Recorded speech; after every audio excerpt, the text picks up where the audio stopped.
Go ahead. Golly.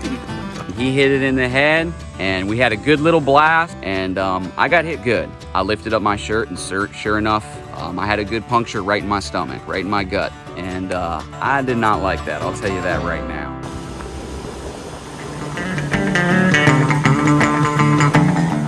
All right, y'all, so today we're out on a guided hunt. I'm taking out a group of clients that are from out of state, starting them out on an iguana hunt, breaking them in, and then working up to the bigger lizards on a gator hunt. And you'll see things get a little wild. Yeah, right there, get him in the head. His head's a little bit to the right of that branch. Get him in the head. Yeah. That's what we're talking about. Send him. Boys, that is a monster. I don't know. Oh, it is. It's dead. It's right there. Fetch him up. Right there. Fetch it up. Auto. Fetch him up. Get him on. Good boy. Bring him here. Y'all, what a stud. That's the one you want on the wall. Holy cow. Woo! Nice work, God. Good shooting, y'all. Good shooting. That is a stud. Yeah. Golly. Oh my God. These canal systems are just breeding grounds for these invasive iguanas. Oh, rocked them. Nice shot. No one's really out here controlling them, and they just are running rampant.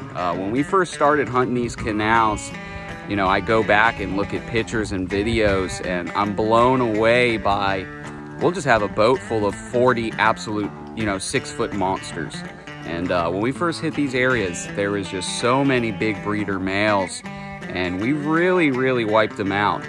Now on average, we're maybe getting 1 or 2 on a hunt, and that's the big trophy of the day. Some hunts we don't even get one, and that's a good thing. We don't want these iguanas just having a lay of the land and breeding all year long. These iguanas, they got 2 peckers, son, and they use them. So we put them down and keep them out the ecosystem, and good for everybody. Heading out with our hunters, we see a not so common sight, especially in this area of Lake Okeechobee. We have actually a pretty decent Florida 8-point buck swimming in pretty deep water, heading right out into the middle of the lake. I'm sure he was gonna be all right, but sometimes these deer can get a little panicked, get confused, and swim out in the middle of the lake and get tired and drown or get eaten by a gator. So we figured we'd help the feller out, and we actually turned him around, pushed him back to shore, and sent him on his way. I'm sure I'm gonna have people being like, "Oh, why didn't you kill that deer? It was a good buck." It was archery season too. We had a crossbow on the boat, but you don't shoot swimming deer like that. Not only is it unethical, it's illegal. And there was no reason to kill this buck. He was in a bad situation. It wouldn't have been much of a challenge or even sport for us, so we sent him on his way. I got plenty of deer already in the freezer. You're lucky, son. All right, so we got our bait out. I got my Ecotech gator call going here. It's just my predator caller that I downloaded a gator call on, baby gator chirps, and a big old bull bellow.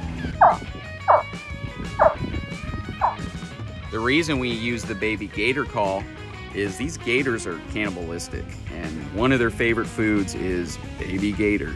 Look at this joker coming in hot. I'm sure they're eating them for food, but I think it's more so territory and controlling the gene pool. When another bull gator sees these baby gators chirping, he's gonna go eat them and wipe out, that other gator's seed, basically. He wants to keep the gene pool for himself.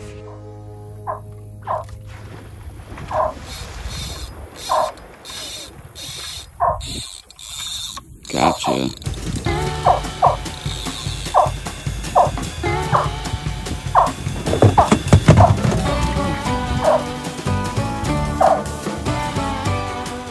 Gator hunting ain't easy, especially on public land.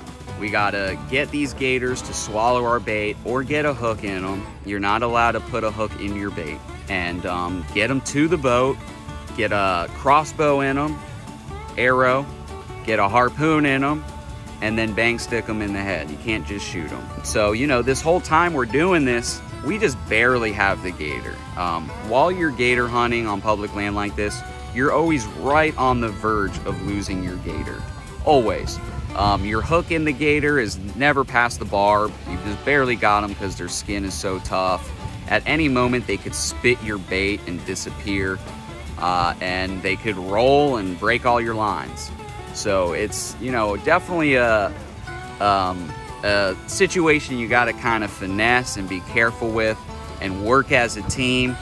And it often ends up a bunch of dudes just yelling at each other on the boat until the gator's in the boat. But it is a blast, I'll tell you right now. Yeah, he's kind of underneath the boat. I'm gonna come around you. He's a good one, y'all. Old bruiser. Get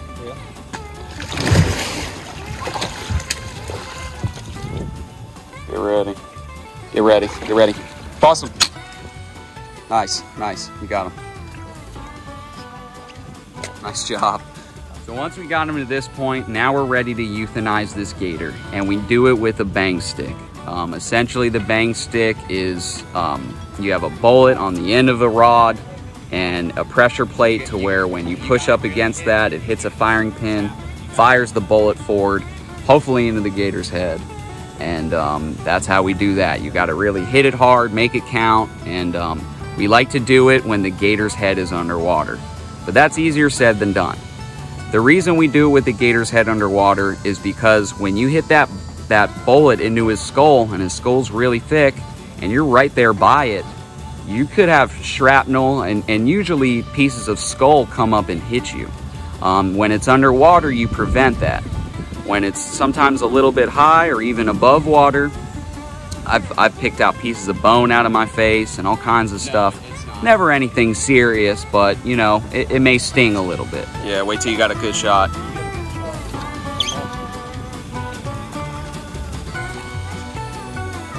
Nice work, boys, nice work.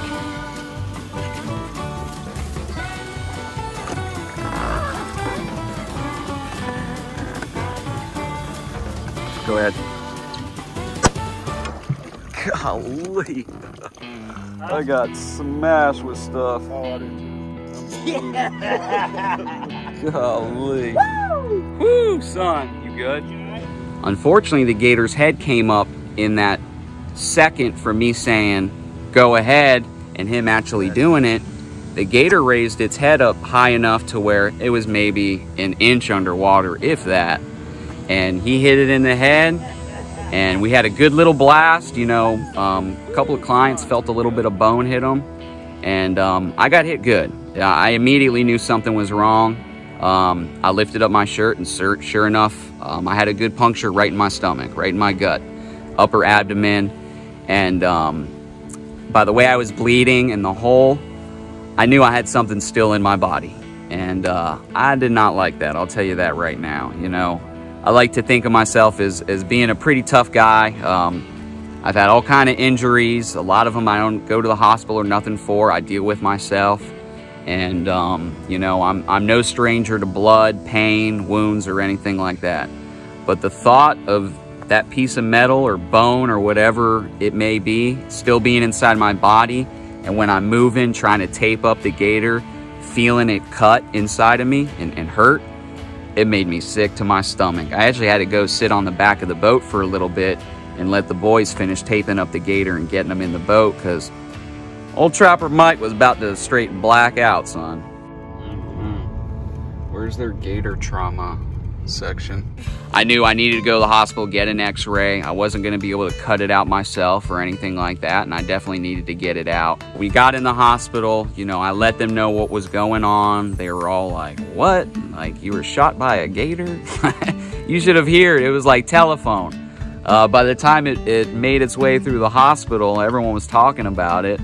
I was wrestling a gator and it bit me, is the story that they got, which Wasn't quite true. So the doctor finally comes out. They're super busy in the hospital, you know, doing all kind of surgeries that day, I guess. And doctor finally comes out and sees me, and I just did not like the guy, and I'm gonna tell you why. So, you know, I told him what happened. I'm like, I definitely got something inside my body still. You know, let's do an x-ray and get it out. And he pokes around, he's feeling around, pushing against it and hurting me. And, you know, I'm letting him, figuring he's doing something smart, but I don't think he was. He tells me he can't feel it, so go home. He said, go home. I don't think there's anything in there. And if there is something in there, it'll get infected and you'll know in a few days, and then you can just come back and we'll work on it then. What? That's the craziest thing I've ever heard. I instantly knew that that was not right. And, you know, I talked to him back and forth about it. I'm like, no, that doesn't make sense. I'm like, you know, I've had all kind of injuries before with something in me that I can't feel. And sure enough, there was something in there. He goes off back to whatever he's doing. He didn't want to give me an x-ray, which was the craziest thing in the world to me. I pulled one of the nurses aside and told her, look, I want an x-ray, give me an x-ray. Screw that guy, let's get it done. And she did, she got it done for me. They turned out bringing me in, gave me an x-ray. Imagine that, there's a big old piece of metal that's stuck in my ribs. I couldn't wait to tell that freaking dumb doctor, who came up and apologized to me and everything like that, but it's just like, dude, how do you tell someone that, you know? Go home, and if it gets infected, come back. So we did the x-ray, which was easy, simple, no big deal. Seen it was inside of me and stuck in my rib. It actually turned out to be a bullet fragment. A piece of the bullet, shrapnel, got stuck in me, a nice little piece of metal. And they brought me in, getting ready for surgery. And you know, old Trapper Mike, I'm always trying to save money. I decided to stay awake for the operation. I knew I would definitely save a few thousand, not being put under anesthesia and all that stuff. So stayed awake for the operation, which I did not like very much, I'll tell you right now. I could feel them digging around inside of me. You know, they covered me so I couldn't see, but I could feel them digging, and it felt terrible. And I could definitely feel when they got a hold of that bullet shrapnel and pulled it out. I mean, I could feel it, you know, pull right out of my ribs.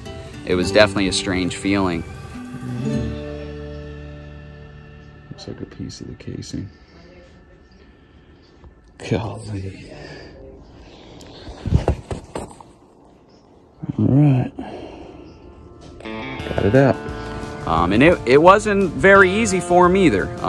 Mid-operation, they actually had to bring in the x-ray technician again to do an x-ray while I'm cut open to find it, because they were digging around and just could not find what was inside of me.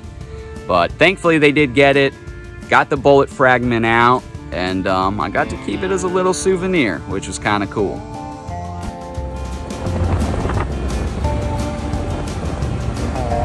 You know, it's easy to always be like, you should have done this, I should have done that.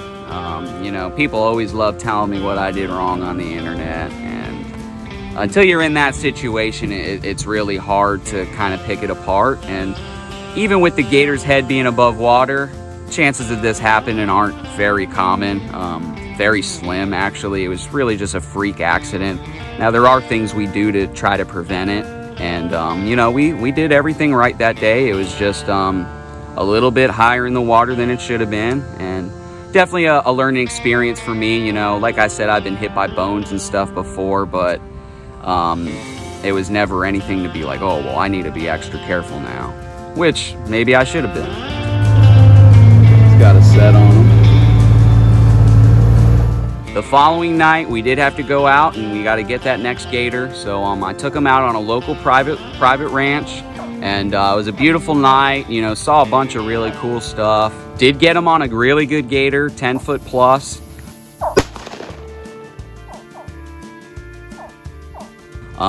He was able to take 2 shots at it. Unfortunately, he wasn't able to seal the deal with any of those shots. Neither of them hit the gator. and we weren't able to get that gator back up in time before the sun set, and we just had to work our way out of there. But the following day, he was able to go out with a buddy of mine, and they were able to get him the gator he wanted. Unfortunately, I couldn't be there. I had another job I had to tend to, but we did get him the gator, and client was happy, and he's actually coming back next year. So all in all, it was a great trip for these guys, a great hunt. Really happy we were able to give them the experience. I had to take one for the team, but I'd rather it be me than a client, I'll tell you that much right now. I thank the good Lord it was me and not anyone else on the boat, and you know, we're definitely blessed for that. Accidents do happen, but as long as they're not severe, and you know, it doesn't happen to the wrong people, I'm fine with it. You know, I'll roll with the punches. So really hope y'all enjoyed the video, and really appreciate y'all watching. Like, share, subscribe, and I'll see y'all at the next one.